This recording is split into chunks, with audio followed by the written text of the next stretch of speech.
Man, it has been a while since I've done a vlog or a video. We've done some unboxing videos recently. We're back in the habit of doing those. Got a good schedule down, but it has been a while since I have vlogged. And some of you probably don't even care. Some of you probably don't even want to watch the vlogs, but that's okay because some of you out there have told us that you enjoy seeing this part of the business of our lives. So we're going to keep doing it. There's just been so much that's happened over the last couple of months. I don't even know where to start. So let's just start with today and see how it goes. Hi there, my name is Joe. And I'm Jessica. We are homeschooling, natural living entrepreneurs. This is a story of how we balance it all for the freedom to live our lives devoted to our family and faith.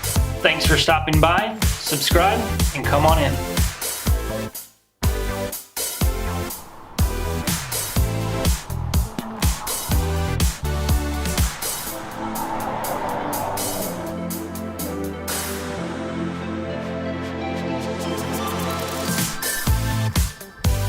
I was hoping that there'd be a coffee grinder in the bins this morning.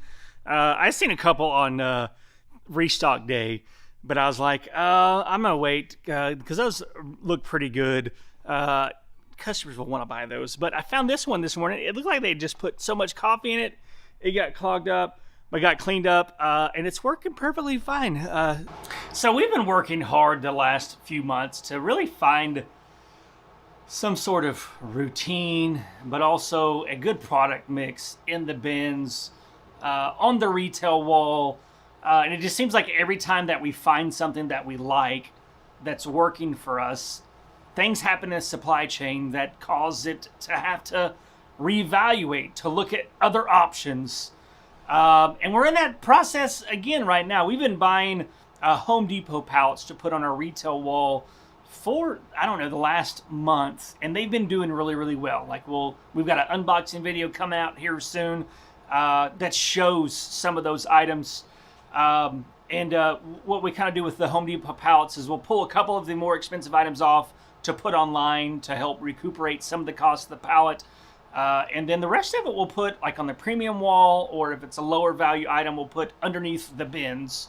And that's been working well, but the person that we've been buying those from, they may not be buying those anymore, which is a problem because it may force us to have to buy by the truckload of Home Depot stuff, and I don't know if we are financially or spatially prepared to be able to buy a truckload of Home Depot product and product for the bins at the same time, and it's got me searching for answers.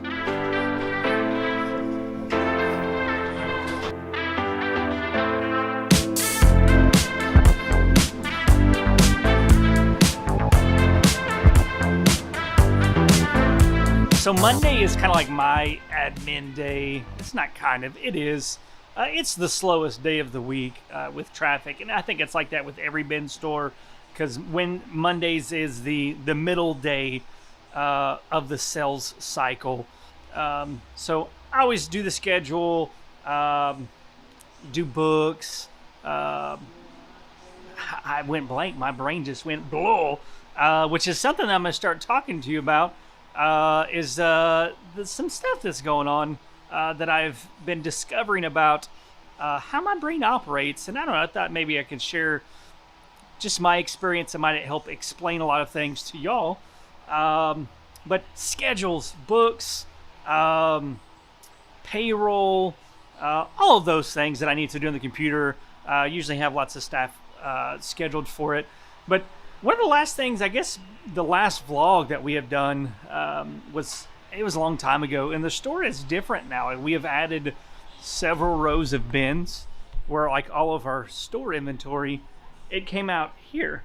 It actually came to this little spot right here. That was where the inventory used to be, and then all of this was inventory. All of this space up forward was the bin store, but we have moved all of our online inventory to our warehouse to make more space for all of our bins so that we can expand, just because we get lots of questions about our bin store and profitability. And the thing about bin stores is you're really going by to make money, you have to turn inventory over fast. Like, how many truckloads can you turn over in a month or in a week or what have you? The more that you can turn over, the better it is for you. So for us to be able to increase our profitability, we've expanded so that we can put out more pallets of inventory out to be able to sell that much faster each week. We really have 3 people going.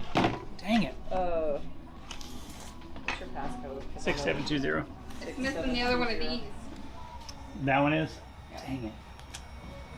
Dang it. We'll just put it out front next week, I guess. Okay. I just went through cleaning that whole thing. I know. It's okay. I'm sorry. It's all right. No worries. We get asked a lot about which items how do we go about choosing which items to put in the bins and which items we decide to sell online.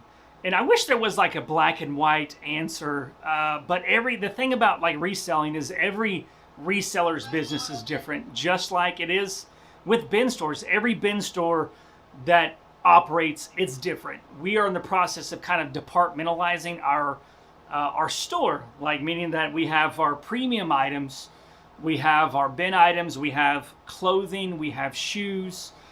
Those are kind of our departments. Then we also have e-commerce. So we buy truckloads that are manifested truckloads. Every truckload, depending on which truckload it is, how many pieces, what's the average retail price is per unit on that truckload. It varies. So I mean, the truckload may cost anywhere from $25,000 to $42,000. We've even looked at buying more expensive ones because the retail value is higher. So we buy those truckloads thinking which items are we going to be able to pull to put online to help lower the cost of the bin items. And bigger bin stores, they don't have to do that because they are all about the volume. They faster that you turn over the inventory, the better. Since we are a smaller store, like 2,800 square foot total, we have to be able to maximize profits by selling items online as well. Like for instance, like this DJI drone, this Mini 2, I don't know exactly how much this is selling for, probably $400, $500, maybe $600. That there's no way that this would go in the bins. One, it's not financially feasible for us to sell an item that's $400 or $500 for $10. It's just not. So these items like this, we put online. It helps lower our cost to where we are able to offer, $10 for our bin items, even down to $6. But it allows us to be able to make more money. Like if it's an item that, anything really $100 and under, we try to leave in the bins just because we want people to win.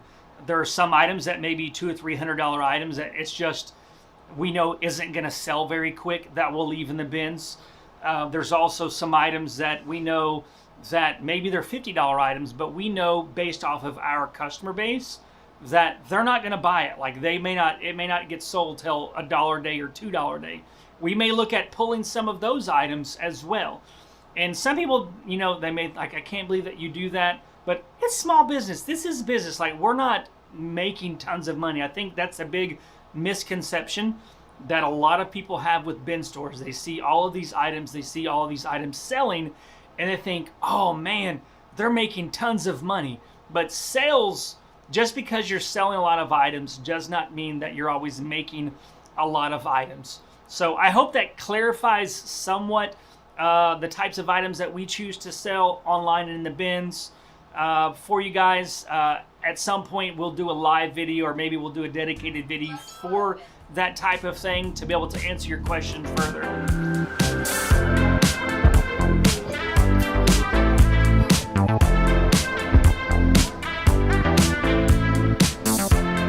Little things that were on the shelf.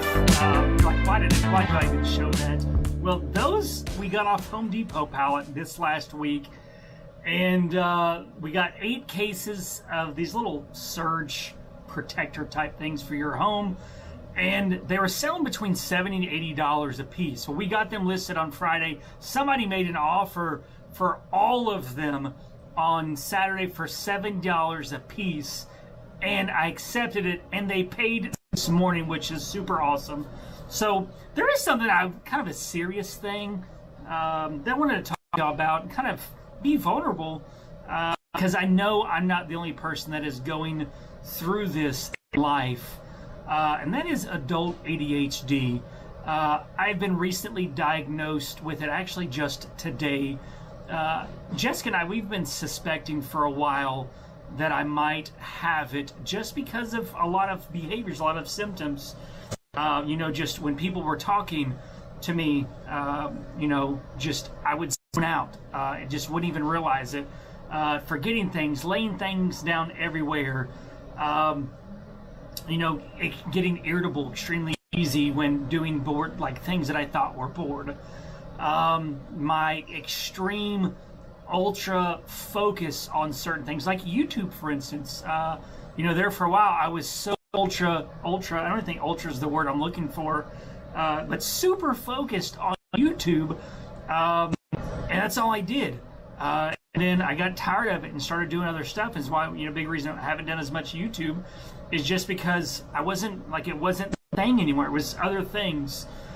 So I've realized that recently, and I want to apologize to all of y'all out there, because I know it's affected y'all. It affects my relationships. It affects a lot of things. I mean, the great thing is that I have been able to find a job, a career, something that I like doing, that it's not like the only thing I think of hell on earth. It's not like sitting at a cubicle all day, because the way that my process is that doing this type of work, it has allowed me to be able to succeed. So I know a lot of people out there that there are things out there that you can do, like they can do, that you can succeed in and be able to function at a high level with this type of thing. So I'm just now learning about it. I hope that this is something that I can share with y'all as time goes on. Just share my story with everything, and how it's experience it, how it's affected me, my job, relationships, and maybe, for some of the that are suffering with it, it might shed some light on, or maybe it'll help you notice some things about yourself that you didn't before. So we appreciate you guys so much. Until next time, peace.